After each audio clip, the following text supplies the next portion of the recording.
지난주인가요? 제 페이스북 친구가 김밥 사진을 이렇게 올려놓고 글을 올렸어요. 이런 거짓말, 김도 안 나는데 김밥이래. 네, 이런 글이 어떤 사람에게는 웃음 유발 농담이 되지만 어떤 사람에게는 짜증 유발이나 또는 심지어 분노 유발 아재 개그가 되기도 하죠. 여러분, 말만이 그렇겠습니까? 사람에게도 웃음 유발자가 있는가 하면 짜증 유발자도 있습니다. 한 10년 전인가는 그 영화인데 구토 유발자라는 제목의 영화도 있었어요. 얼마 전에 한 신문 기사를 봤더니 우리나라 그 국회 청문회가 짜증 유발 청문회다 이렇게 쓴 것도 제가 봤습니다. 분노 유발, 구토 유발, 짜증 유발 다 부정적인 거죠. 근데 사람에게도 보면 이렇게 긍정적인 걸 유발하는 사람도 있고 부정적인 것을 유발하는 사람도 있죠. 저는 우리 딸내미한테 풀리바, 너는 어쩌면 그렇게 뽀뽀 유발 얼굴을 갖고 있니? 이런 말을 자주 해요. 그러면 걔는 그 말을 너무 싫어합니다. 너무너무 싫어해요. 그 말이야말로 그 아이에게 짜증 유발 발언 또는 분노 유발 발언입니다. 우리는 오늘 예수님의 기적 레슨 네 번째 시간에 한 작은 공동체와 연관된 그런 예수님의 기적을 살펴보면서 공동체에 대해서 좀 교훈을 나누려고 합니다. 참고로 공동체의 사전적인 정의는 이렇습니다. 웹스터 사전에 의하면 공동체란 큰 사회적 단위 안에 더 작은 사회적 단위로서 공통된 관심사나 일 등을 가지고 있는 일군의 사람들입니다. 한 인터넷 사전을 봤더니 공동체를 같은 관심과 의식으로 환경을 공유하는 사회 집단이라고 정의하기도 했습니다. 그런 의미에서 보면 가정도 공동체가 될 수 있고 교회도 공동체가 될 수 있죠. 같은 관심과 의식으로 환경을 공유한다면 그렇게 될 수 있다는 말씀입니다. 저는 오늘 말씀을 통해서 진정한 공동체의 특징이 뭔지를 좀 보려고 하는데, 먼저 오늘 본문의 얘기부터 제가 간단하게 좀 나누고 교훈을 함께 나누기를 원합니다. 오늘 얘기는 예수님께서 당신의 그 갈릴리 사역 본부라고 할 수 있는 가버나움으로 다시 들어가는 것으로 시작이 됩니다. 가버나움은 베드로의 고향이기도 하죠. 예수님의 고향인 나사렛에서 별로 그렇게 자라난 나사렛에서부터 그렇게 많이 떨어져 있지 않은 가까운 곳이기도 합니다. 예수님께서 어느 집에 들어가셨는데 소문이 나니까 그 집이 미어 터질 만큼 많은 사람들이 그곳으로 모여들었습니다. 트위터나 또는 SNS가 없을 시대인데 어떻게 알았는지 사람들이 사방에서 몰려온 거예요. 예수님의 놀라운 인기를 짐작하게 하는 그런 경우입니다. 예수님은 이 기회를 놓치지 않고 사람들에게 말씀을 전하십니다. 예수님이 가버나움의 한 집에 계신다는 소문을 들은 사람들 중에는 한 중풍병 환자가 있었습니다. 여러분, 이 사람에 대해서 한번 생각해 보십시오. 이 사람의 인생은 반평도 안 되는 간이용 침상에 고정되어 있습니다. 그의 몸은 욕창으로 가득 차 있고 텅 빈 천정만 그를 바라보고 있습니다. 이 사람은 우리가 그냥 별 생각 없이 너무 당연하게 하는 일들을 전혀 할 수가 없습니다. 이를테면 아침에 일어나서 태양을 보면서 기지개를 켠다든지 화장실에 간다든지 얼굴을 씻는다든지 또는 신선한 공기를 마시기 위해서 바깥으로 나간다든지 이런 일들을 전혀 할 수가 없습니다. 당신은 아무런 사회보장 제도도 없었기 때문에 아마 그는 틀림없이 구걸하며 살았을 것입니다. 누군가 아침에 그를 길가에 내다 놓으면 그는 거기에 누워서 지나가는 사람들이 깡통에 던져놓는 동전 소리를 들으며, 아니 어쩌면 그것보다는 더 자신을 향한 저주의 소리, 욕설의 소리를 들으면서 하루를 보냈을 것입니다. 요즘처럼 의학이 발달하지 않았기 때문에 그의 병이 앞으로 더 낫게 될 거라는 어떤 희망도 없었습니다. 어떤 보장도 없었어요. 완전히 희망 제로, 행복 제로의 인생이었습니다. 다행하게도 4명의 친구들이 있었습니다. 오늘 본문의 이야기를 보면 사람들은 그저 값싼 동정심으로 동전 몇 푼을 던지고 지나가는 사람들이 아니고 이 불쌍한 중풍병자에게 아주 깊이 헌신된 그런 사람들입니다. 아마 정기적으로 그를 찾아와서 돌보고 그의 얘기를 들어주고 그를 위해서 기도해 줬을 것입니다. 이 사람들 또한 자기 동네에 예수님이 오신다는 그런 소문을 들었습니다. 누가 시킨 것도 아닌데 그들은 다 중풍병자에 대해서, 그 친구에 대해서 생각했습니다. 이 네 사람은 그들이 지금까지 그토록 간절히 기도했던 순간이 이제 다가왔음을 알았습니다. 그들은 그 중풍병자가 있는 곳으로 달려갑니다. 누가 먼저 말을 꺼냈을까요? 이 친구들이 야, 예수님 오셨다는데 그걸로 한번 가보자라고 말을 먼저 했을 수도 있고, 또는 중풍병자가 내가 길가에 누워서 이렇게 들어보니까 예수님이라는 분이 오셨다는데 나를 좀 그걸로 데려가라고 부탁을 했을 수도 있어요. 둘이 동시에 말을 했을 수도 있습니다. 여하튼 그들은 그가 누운 침상에 내 기퉁이를 잡고 예수님이 계신 것으로 그를 운반합니다. 희망의 기운이 감돌았어요. 모두가 흥분해서 길을 나섰습니다. 기분이 좋았어요. 가다가 한 친구가 출출하다고 가방에서 김밥을 꺼내면서 야, 김밥 먹자라고 말을 하니까 또 다른 친구가 이런 거짓말, 김도 안 나는데 김밥이래 라고 말을 했어요. 그러니까 다른 친구가 고마해라 많이 먹었다 아이가 라고 말을 합니다. 모두가 즐거웠어요. 그러면서 이 침상 공동체가 예수님에게 향합니다. 희망으로 가득 차서 말이죠. 근데 그 희망은 곧 벽에 부딪히고 말았습니다. 예수님이 계신다는 집에 갔는데 예수님의 그림자조차도 볼 수가 없었어요. 사람들이 너무 많았습니다. 문 앞에조차라도 들었을 자리가 없었습니다. 이러면 웬만하면 그냥 포기하고 다음을 기약했겠죠. 아, 이렇게 사람이 많은데 문조차도 못 들어가는데 이건 하나님 뜻이 아닌가 봐요. 그러면서 돌이켰거나 아니면 뭐 야, 오늘만 날인가? 또 조용한 날도 있겠지 뭐. 그 다음에 기억하자. 그러고 아마 돌아왔을 거예요. 일반인들 같았으면. 근데 그들은 그렇게 하지 않았습니다. 그렇게 하기에는 이 친구에 대한 그들의 헌신이 너무 깊었어요. 그들은 물러서지 않고 예수님에게로 가는 길을 찾았습니다. 그들에게는 이번에 이 친구를 고쳐놓지 않으면, 아니 적어도 이 친구를 예수님 앞에 데려다 놓지 않으면 절대로 돌아가지 않을 거야 라는 굳건한 결심이 있었습니다. 그래서 그들은 그곳에서 즉석 전략회의를 했어요. 여러 가지 막 아이디어가 나옵니다. 내가 있잖아 삐뽀 하면서 갈 테니까 너는 뒤에서 막 이 안에 까칠한 한자 타고 있어요 막 그래라 뭐 이런 여러 가지 얘기들이 나와. 그런 가운데 한 친구가 희한한 기발한 아이디어를 냅니다. 지붕으로 올라가서 구멍을 내면 어때? 이게 마가는 쉽게 썼지만 결코 쉬운 일이 아니죠. 예. 당시 이스라엘의 집에는 지붕에 접근할 수 있도록 집 바깥에 계단이 있기는 했었어요. 그들은 그 좁은 계단을 통해서 생각해 보세요. 이 간이용 침상을 거기다 중풍병자를 싣고 그 위로 들어 올려야 했었어요. 그리고는 남의 지붕을 뜯어내야 했습니다. 이게 쉬운 일이겠어요?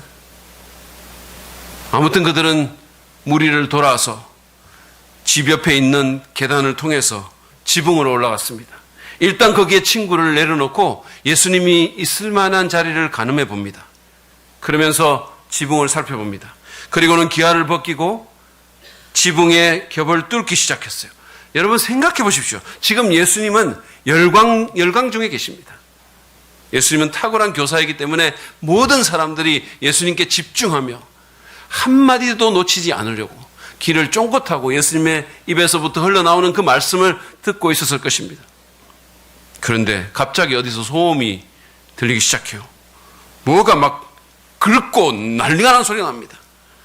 천정 쪽에서 소리가 들리는 것 같는데 거기서 갑자기 먼지와 흙가루가 막 떨어져 내리는 거예요. 사람들이 양미간을 찌푸리고 위를 바라봅니다. 그랬더니 거기에 구멍이 나 있고 그 구멍을 더 크게 뚫으려고 막 이렇게 하는 내상의 손이 보이는 거예요. 구멍이 더 커질수록 흙덩이는 더 많이 떨어집니다. 가장 당황한 사람은 아마 집주인이었을 것입니다. 예수님 모시고 부흥회 한번 하려다가 집이 다 부서지게 생겼어요. 만약에 베드로가 집주인이었다면 당장 뛰어 올라갔을 거예요. 아마 참지 못했을 겁니다. 물론 예수님도 더 이상 가르침을 계속할 수는 없었어요. 그분은 입을 막고 아마 위를 쳐다보셨을 것입니다. 그런 와중에 가장 놀라운 일이 벌어집니다. 위에서부터 침상이 하나 내려오고 있었습니다. 아니 이게 무슨 레이디 가가 콘서트도 아니고 이게 무슨 이벤트입니까? 예수님은 분명히 침상에 있는 그 중풍병 환자를 보셨을 거예요. 그런데 그분의 시선이 거기가 아니라 위를 향했어요. 5절은 이렇게 말씀합니다. 예수께서는 그들의 믿음을 보시고, 이때 예수님께서 그 내 친구들의 믿음을 보셨다고 말씀합니다. 여러분, 예수님의 눈에 무엇이 보였을까요? 땀과 먼지로 범벅이 된 이 네 사람이 믿음으로 애쓰는 모습, 장애물을 뚫기 위해서 애쓰다가 막 긁혀있고 피가 맺힌 그런 손들, 어떻게든 자기 친구의 운명을 바꿔보려고 비정통적이고 시비거리가 될 수 있는, 심지어는 손해배상으로 돈을 물어줄 수도 있는 그런 방법까지 동원한 그들의 담대한 믿음을 그분은 보셨을 것입니다. 그런 다음 그분은 이 중풍병자에게 선포하십니다. 이 사람아, 네 죄가 용서받았다. 이 말은 주위에 있는 몇몇 종교인들의 심기를 바로 건드렸습니다. 6절에서 7절 말씀이에요. 율법학자 몇이 거기에 앉아있다가 마음속으로 의아하게 생각하기를, 이 사람이 어찌하여 이런 말을 한단 말이냐. 하나님을 모독하는구나. 하나님 한 분밖에 누가 죄를 용서할 수 있는가 하였다. 하여튼 학자들은 따지고 분석하기 좋아합니다. 그들은 예수님이 신성 모독의 죄를 범한다고 생각했어요. 왜냐하면 사람은 자기에게 가해진 죄만 용서할 수 있지, 자기와 상관없는 사람의 죄를 누가 용서합니까? 하나님 외에는 누구도 그렇게 할 수 있는 권리를 가진 자는 없습니다. 그렇기 때문에 예수님이 하나님을 모독한다라고 생각했던 겁니다. 만약에 예수님이 하나님이 아니시라면 그들의 분석은 맞습니다. 그러나 예수님은 그냥 사람이 아니시잖아요. 그런 그들의 생각을 읽으시고 이렇게 질문하셨습니다. 그것은 사실은 간접적으로 그들에게 당신의 정체를 예수님이 밝히신 거예요. 8절에서 9절입니다. 예수께서 그들이 속으로 이렇게 생각하는 것을 곧 바로 마음으로 알아채시고, 그 말은 그분이 하나님이시라는 말씀입니다. 그리고 이렇게 그들에게 말씀하셨다. 어찌하여 너희는 마음속에 그런 생각을 품고 있느냐. 중풍병 환자에게 내 죄가 용서받았다 하고 말하는 것과 일어나서 내 자리를 걷어서 걸어가라고 하고 말하는 것 가운데서 어느 쪽이 더 말하기가 쉬우냐. 여러분 어떻게 생각하세요? 뭐가 더 쉽습니까? 네. 이거는 수세기 동안 수많은 학자들의 수많은 해석을 유발한 굉장히 난해한 구절이에요. 뭐가 더 쉽습니까? 어떻게 생각하십니까? 둘 다 쉽죠. 말로는 무슨 말을 못하겠어요? 근데 다르게 생각하면 둘 다 굉장히 어렵습니다. 여러분, 죄 용서에 대한 말은 신성 모독의 시비를 불러오는 말이에요. 당시의 유대인 사회에서 잘못하면 돌을 맞을 수 있는 말입니다. 바로 죽을 수 있는 말이에요. 그런가 하면 일어나 걸으라는 말은 바로 결과가 나타나야 하는 말이에요. 뭐가 쉽습니까? 예수님의 이 질문에 대해서 어떻게 대답해야 됩니까? 그들은 아무 대답을 못했어요. 저는 제가 수차 말했지만 예수님의 이런 면이 너무 부러워요. 예수님은 사람의 말문을 막는 은사가 있으십니다. 이러면요, 부부싸움에서 백전백승합니다. 예수님 닮기 원합니다. 어쨌든 예수님께서 이 죄용서에 대한 말씀을 먼저 하신 것은 10절에 말씀한 것처럼 그분의 권세를 나타내기 위해서요. 죄용서의 선언을 먼저 하신 다음에 예수님께서 중풍병자의 그 병을 고치는 육체적 기적을 행하신다면 죄를 사하고 영혼을 고치는 영적 기적도 실제로 그분에 의해서 일어났음이 증명이 되는 거예요. 그렇다면 그분은 그들로부터 하나님으로 경배를 받으셔야 되는 거예요. 그렇게 시비를 걸 게 아니라. 이제 예수님은 중풍병자에게 그 병자가 처음에 바랐던 육체의 치유를 선포하십니다. 11절이에요. 내가 네게 말한다. 일어나서 내 자리를 들고서 집으로 가거라. 그 말씀을 듣는 순간 그의 신경이 움직이고 위축된 근육에 힘이 돌았습니다. 숨을 죽이고 바라보던 수많은 사람들 앞에서 그는 보란듯이 벌떡 일어났어요. 그리고는 평생 동안 자기를 가둬놨던 그 침상을 들어서 어깨에 메었어요. 내 친구들이 손을 먼저 지켜들고 한호성을 지릅니다. 기쁨의 눈물이 걷잡을 수 없이 흐릅니다. 서로 얼싸안고 점핑을 합니다. 군중들 사이에서는 경외와 두려움과 놀람이 혼재해 있습니다. 여러분, 12절 말씀을 보시죠. 그러자 중풍병 환자가 일어나 곧바로 모든 사람이 보는 앞에서 자리를 걷어서 나갔다. 사람들은 모두 크게 놀라서 하나님을 찬양하고 우리는 이런 일을 전혀 본 적이 없다 하고 말하였다. 내 친구의 사랑과 헌신, 담대한 믿음을 통해서 그리고 주님의 은혜와 권능으로 인해서 한 가련한 인생이 새로운 삶을 얻었습니다. 그리고 하나님이 영광을 받으셨습니다. 이게 오늘 우리의 얘기입니다. 저는 이 기적 얘기에서 참된 공동체의 특징을 여러분과 두 가지만 좀 나눠보려고 합니다. 먼저 진정한 공동체는 자신의 연약함을 내보일 수 있는 공동체임을 오늘 얘기가 우리에게 가르쳐 줍니다. 본문 얘기의 중풍병자가 여러분 네 사람과 친구가 되기 위해서 겪어야 했던 일들을 한번 생각해 보십시오. 그는 자신의 비참한 모습, 자신의 연약한 모습을 그들에게 내보여야만 했습니다. 그들이 자기에게 다가와서 정말 누구에게도 보여주고 싶지 않은 모습을 볼 수 있게 해야만 친구가 될 수가 있었을 것입니다. 여러분 생각해 보십시오. 그 비참한 모습을 내보일 때 마음속으로 어떤 느낌이 들었을까요? 때로는 아마 질투심이 들기도 했을 겁니다. 때로는 불평이 생기기도 했을 겁니다. 왜 나만, 왜 쟤네들은 저렇게 멀쩡한데 왜 나는 여기 누워서 꼼짝도 못하고 이렇게 내 치부까지 내보이면서 이래야 되지? 그런 생각이 들지 않았을까요? 자기 연민에 빠지지 않았을까요? 여러분 누군가가 자신의 침상을 들고 갈 때 그 기분을 한번 생각해 보십시오. 자신의 연약함이 고스란히 드러납니다. 그때만큼 취약한 상태가 또 있을까요? 그들이 떨어뜨리면 떨어져서 부상을 입을 수밖에 없는 거예요. 속절없이 그들이 떨어뜨려 놓고 가버리면 어떻게 할 수가 없는 거예요. 이정건 집사님처럼 우리 교회 장난기가 심한 사람이면 들고 가다가 침상을 슬쩍 기울게 할 수도 있겠다라는 생각이 들어요. 그분이 연하를 비롯한 우리 교회 아이들한테 하는 것을 보면 충분히 그럴 가능성이 있습니다. 저는 사실은 우리 교우 모든 분들에게 제 몸을 맡겨도 그분한테는 안 맡기고 싶다는 생각이 들었어요. 굉장히 취약한 상태예요, 사실은. 그럼에도 이 중풍병자는 그들을 신뢰하면서 자신의 약함을 드러냅니다.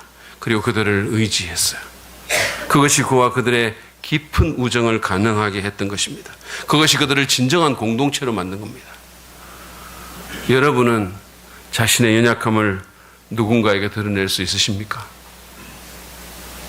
내 취약한 부분을 드러내십니까? 어떤 사람에게, 사실은 모두가 다 힘들지만 어떤 사람에게 너무 힘들어요. 고등학교 때부터 저하고 친했던 친구가 있었습니다. 수년 전인데 그 친구에게 전화가 왔어요. 저희가 사실은 떨어져 살고 뭐 다 바쁘고 하니까 잘 못 보잖아요. 어쩌다 한 번씩 보지. 근데 전화가 온 거예요. 그래서 저한테 이런 말을 합니다. 잘 지내니? 잘 지낸다. 그때 하는 말이, 야, 우리 서로 떨어져서 바쁘게 살고 있다 보니까 어떻게 얼굴도 잘 못 보네? 우리가 1년에 한 번씩 얼굴 본다고 하면 앞으로 몇 번이나 보겠냐? 저한테 그러는 거예요. 그러면서 하는 말이, 재기야, 우리 1년에 한 번씩은 꼭 얼굴 보자. 그러는 거예요. 그래, 그러자 그랬어요. 그러고는 제가 전화를 끊었는데 좀 뜬금없다는 생각이 들었습니다. 왜 이런 말을 하지? 나중에 그 친구가 암에 걸렸다는 소식을 제가 들었어요. 그래서 제가 전화를 걸어서 만나려고 하는데 한사코 만나지 않으려고 하는 거예요. 야, 좀 보자. 그랬더니 아니, 지금 좋아지고 있다고. 자기 치료받고 있는데 좋아지고 있다고. 좀 좋아지거든 만나자는 거예요. 투병하고 있는 그 망가진 모습을 저한테 보여주기 싫었던 거예요. 그리고 실제로 좀 좋아지기도 했던 것 같아요. 그러다 갑자기 급격하게 상태가 악화되면서 얼마 안 있다가 세상을 떠났어요. 저는 결국은 그 친구의 얼굴을 보지를 못했습니다. 너무 안타까웠어요. 사실은 그 친구만이 아니에요. 정도의 차이는 있지만 우리 모두는 연약함을 드러내는 것, 그렇게 쉽지 않습니다. 우리는 우리의 불완전함과 깨진 모습, 인간적인 취약함을 감추려고 애를 씁니다. 어떻게든 감춰보려고, 안 드러내보려고. 20대가 화장하면 화장이고, 30대가 화장하면 분장이고, 40대가 화장하면 변장이고, 50대가 화장하면 위장이고, 60대가 화장하면 포장이다라는 말 들어보셨죠? 근데 사실은 다 어느 정도 위장하고 포장하며 살지 않습니까?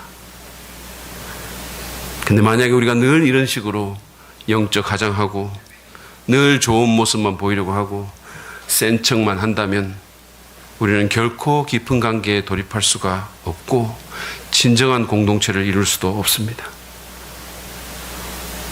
여기서 우리에게 이 연약함을 나누도록 동기를 부여하는 한 가지 사실을 말씀드리면 그것은 누구도 연약함이 없는 사람이 없다는 거예요. 그리고 모든 사람에게는 자기 나름의 침상이 있다는 것입니다. 나를 제한하는 불편하게 느껴지는 그런 침상들이 다 있다는 겁니다.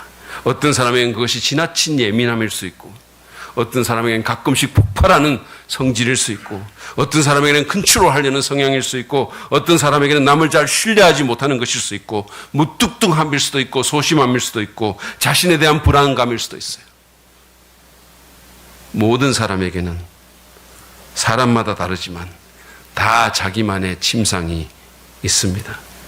근데 우리가 자기의 침상을 숨기고 그게 없는 척하면, 강한 척하면 우리의 연약함은 치유받지 못하고 우리의 관계적인 삶은 결코 행복하지 않을 것입니다. 정서적으로 건강한 삶을 살고 피상적인 관계에서 벗어나서 깊은 우정을 개발하려면, 그리고 그 관계의 매트릭스 가운데서 역사하시는 하나님의 역사를 보려면 우리는 서로를 용납하고 신뢰하는 가운데 자신의 연약함을 드러낼 수 있어야 됩니다. 적어도 몇몇 사람들에게는. 여러분, 부부가 서로 간의 연약함을 자꾸만 감추고 그것을 드러내지 않고 포장하면서 깊은 관계, 진실로 친밀한 관계를 이룰 수 있다고 생각하십니까? 불가능합니다. 장 버니어는 완벽함이 아니라 겸손과 신뢰가 참된 공동체의 기초를 이룬다라고 했어요. 완벽함이 아니라, 또는 완벽한 채 하는 것이 아니라 자기의 연약함을 기꺼이 드러낼 정도의 겸손함과, 그래서 남을 의지하고 하나님을 의지할 수 있는 신뢰가 참된 공동체의 기초를 이룬다는 거예요. 여러분, 가장 허탈한 거 뭔지 아세요? 공동체에 들어가서 앉아 있는데 전부 화장하고 전부 정답만 말하고 아무런 문제도 없는 듯이 그러다가 헤어지는 거예요. 부부간에, 가족간에, 그리고 교우 가운데 더 깊은 관계를 위해서, 하나님의 나라를 위해서 겸손과 신뢰 가운데 자신의 연약함을 드러낼 수 있기를 바랍니다. 특별히 우리의 교회 공동체 가운데, 소그룹 가운데, 부서 가운데 이런 일이 일어나기를 바랍니다. 그래서 누군가가 내 침상을 들어줄 수 있고 나 또한 그렇게 할 수 있는, 그래서 주님의 은혜 가운데로 들어갈 수 있는 일이 있기를 간절히 축복합니다. 두 번째로, 오늘 이 본문의 말씀은 진정한 공동체가 주님의 역사를 유발함을 우리에게 보여줍니다. 진정한 공동체는 기적 유발 공동체입니다. 여러분, 우리가 이미 살펴봤듯이 이 내 친구가 지붕을 뚫고 중풍병자를 내려보냈을 때 예수님은 한창 강의 중이었어요. 열심히 말씀을 전하고 있습니다. 그런데 막 이렇게 되는 거, 이거 엄청난 방해잖아요. 여러분 한번 생각해 보세요. 지금 제가 한쪽 설교하는데 중고등부 학생들이 4층 이거 뚫고 이리로 우리 정재영 전사님 허리 고쳐달라고 내려보내면 제가 어떻게 할까요? 저희 신학교의 한 동료 교수님은 강의 중에 학교에 강아지가 돌아다니면서 짖는다고 직원들에게 이 아이들 다 치우지 않으면 자기가 먹어버릴 거라고 다.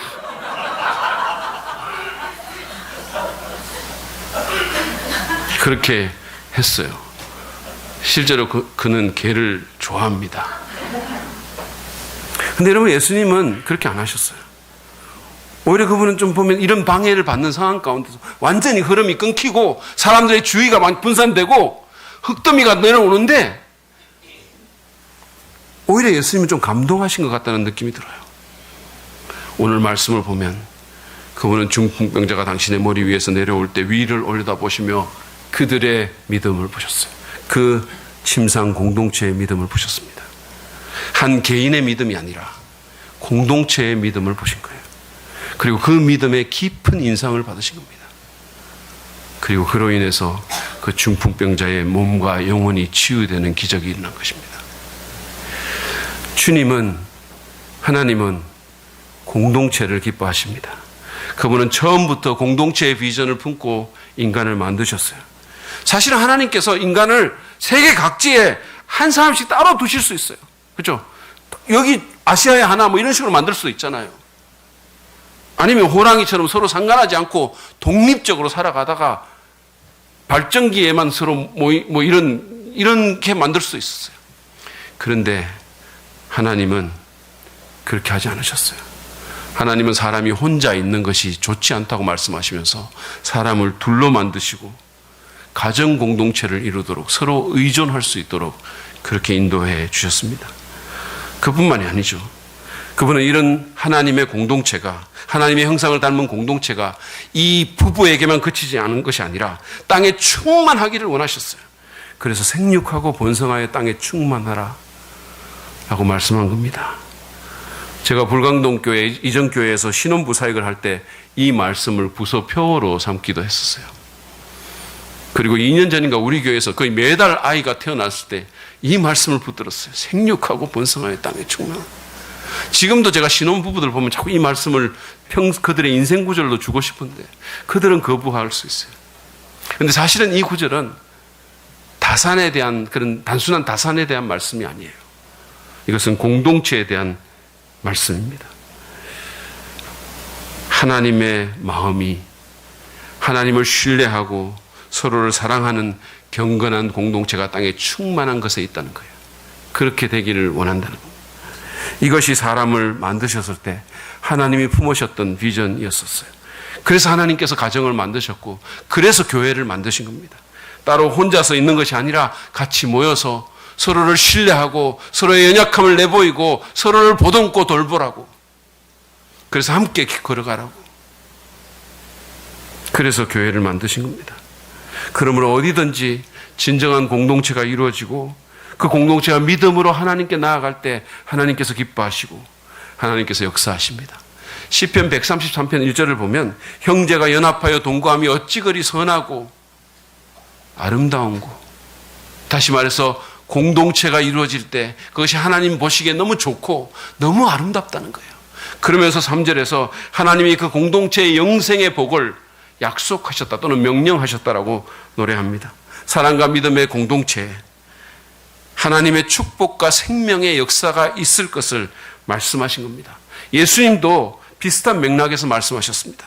마태복음 18장 19절에서 20절입니다. 땅에서 너희 가운데 두 사람이 합심하여 무슨 일이든지 구하면 하늘에 계신 내 아버지께서 그들에게 이루어 주실 것이다. 두세 사람이 내 이름으로 모여 있는 자리, 거기에 내가 그들 가운데 있다. 이게 단순히 그냥 두세 사람이 지하철에서 앉아 있는 그런 거 아니잖아요. 두세 사람의 마음이 연합한 자리, 서로 사랑으로 헌신한 그 자리, 주님의 이름으로 모이는 그 자리에, 그 작은 공동체에 주님이 나타나시고 하늘 아버지의 역사가 있을 것이라고 말씀하신 겁니다.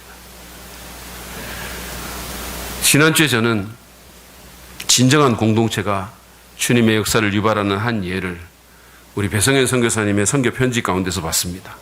그 가정은 매주 화요일 날 저녁 8시에 가정 예배를 드린다고 해요.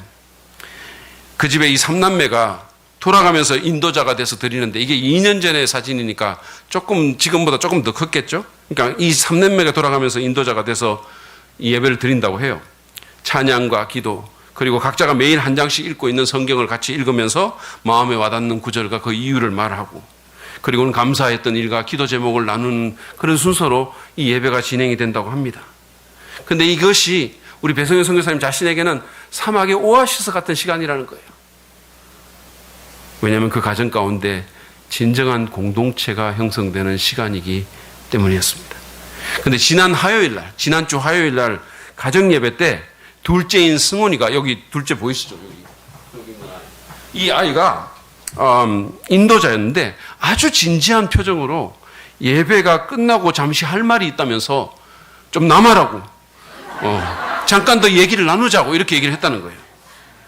그리고는 이 아이가 직접 폐회 기도를 한 후에 약간 상기된 모습으로 이렇게 말을 했다고 합니다. 제가 적어준 그대로 읽어드릴게요. 내가 요즘 변화가 생기고 있어. 어떻게 말해야 할지 잘 모르겠는데, 그게 말씀에 대한 목마름이라고나 할까? 그래서 부탁이 있는데, 예배 때 각자 말씀 읽고 감동된 구절을 나누는 것만 하지 말고 우리가 말씀을 더 잘 이해할 수 있도록 아빠가 그 말씀에 대한 설명을 좀 해주는 시간을 추가하면 어떨까? 설교처럼 길게는 아니게 말이야. 내가 요즘 말씀에 대한 목마름이 있는 것 같아. 여러분, 기특한 아이 아닙니까? 놀라운 아이 아닙니까? 이 아이의 10년 가운데 하나님의 은혜가 임했던 겁니다. 그분이 일하신 것입니다. 배 선교사는 이 아이가 몇 주 전부터 성경을 완독하고 싶다면서 창세기부터 읽기 시작하는데 큐티책으로 매일 읽는 본문 말씀 외에도 본인이 따로 매일 한 장씩 창세기를 읽으면서 마음에 와닿는 구절을 노트에 적는 것을 자기가 보고 마음이 너무 찡했다는 거예요. 여러분, 매주 화요일 저녁 8시에 모이는 이 작은 공동체가 한 아이의 영혼 가운데 하나님의 기적의 역사를 유발한 겁니다. 영혼이 새롭게 되는 그런 일이 일어나게 만든 거예요. 하나만 더 제가 말씀을 드리고 싶습니다. 이번에 새가족반을 했는데 6명이 수료를 했고 그 가운데 2명이 우리 새가족반 가정을 통해서 예수님을 구주와 주님으로 믿었다라고 고백을 했어요. 3분의 1이나 되는 거잖아요. 여러분, 이거 박수 쳐야 되는 거 아닙니까? 여러분, 축구 보면서 3번 찼는데 한 골 들어가면 어떻게 하십니까? 놀라운 일이에요. 근데 이 새가족반을 제가 할 때 과거에 이 공부를 했던 한 자매가 다시 듣고 싶다는 거예요. 그때는 믿음도 별로 없었던 것 같고 별 생각이 없어가지고 다시 듣고 싶다고. 그래서 제가 매번 녹음을 했어요. 근데 이제 어린 자녀 때문에 직접 들어올 수는 없어가지고 녹음을 해서 보내줬습니다. 지난주에 이제 새가족반을 끝내면서 마지막 녹음 부분을 보내줬는데 이렇게 문자가 왔어요. 제가 새가족반을 들을 때 마지막에 예수님을 구주로 인정하겠습니까? 라는 대목에서 한참 막혀있던 것이 생각나네요. 지금은 들으면서 자연스럽게 술술 넘어가는 것이 신기해요. 그때와는 달리 이제는 분명한 믿음이 생겼다는 겁니다. 여러분, 어떻게 그렇게 됐을까요? 여러 요인이 있겠죠. 그렇지만 저는 공동체의 역할이 너무 컸다고 생각합니다. 특별히 그 자매가 속한 소그룹 공동체, 셀 목장의 역할이 컸다고 봐요. 그 공동체가 서로 모이고 자신의 연약함을 비롯한 삶을 나누고 서로 헌신하고 돌보고 사랑하는 가운데 하나님의 은혜의 역사가 그 자매의 마음 가운데서 일하신 것입니다. 여러분, 서로에 대한 사랑과 하나님에 대한 불굴의 믿음으로 나아가는 공동체는 그분의 놀라운 기적을 유발할 수 있습니다. 그분을 일하시게 만들 수 있어요.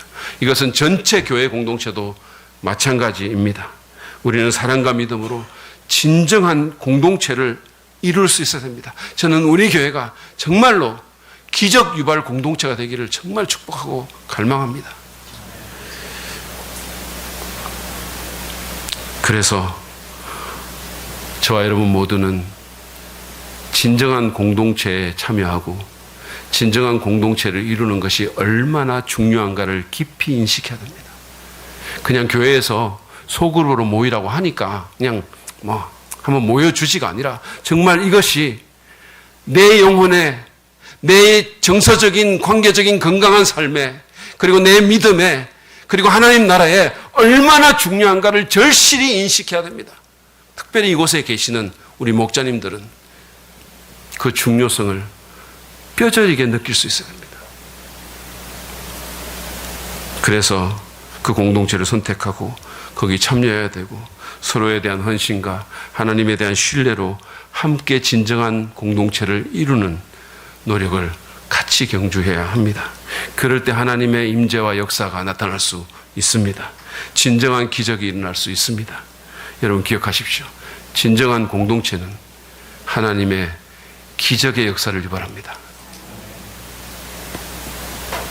자신의 연약함을 나누고 서로에게 깊이 헌신돼서 포기하지 않고 담대로 주님께 나아갔던 그 작은 침상 공동체는 그 멤버 가운데 한 사람인 중풍병자의 몸과 마음이 치유되는 완전히 새로워지는 주님의 기적을 경험했습니다.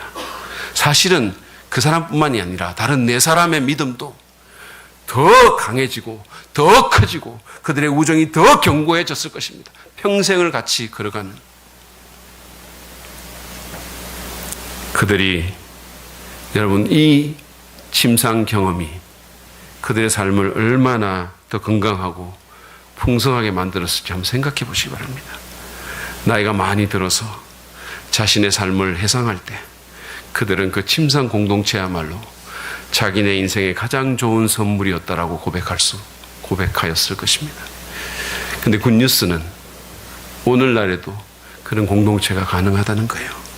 그리고 실제로 우리는 여기저기서 그런 공동체를 보기도 하고 또 그것에 대해 듣기도 합니다. 물론 완벽하진 않지만 말이죠. 완벽한 사람이 없는데 어떻게 완벽한 공동체가 있을 수 있겠어요?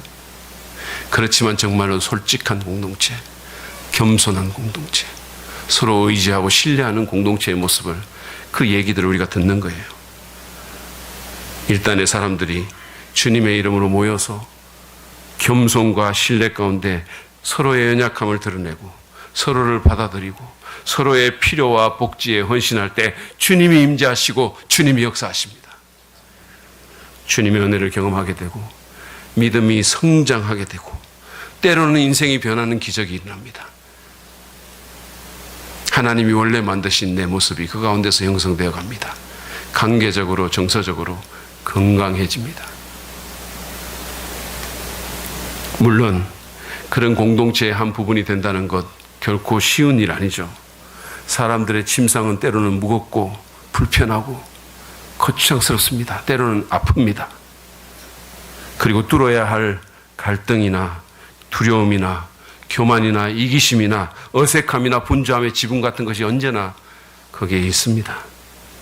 그러나 그럼에도 불구하고 진정한 공동체에 들어가서 그것을 만들어 가는 것은 충분히 해야만 할 만한 가치가 있는 일입니다. 치유와 온전케 됨의 아름다운 역사가 거기에 있기 때문입니다.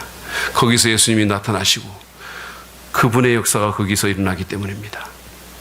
우리 모두가 그런 공동체의 기적을 경험하는 축복을 맛보기를 간절히 바랍니다.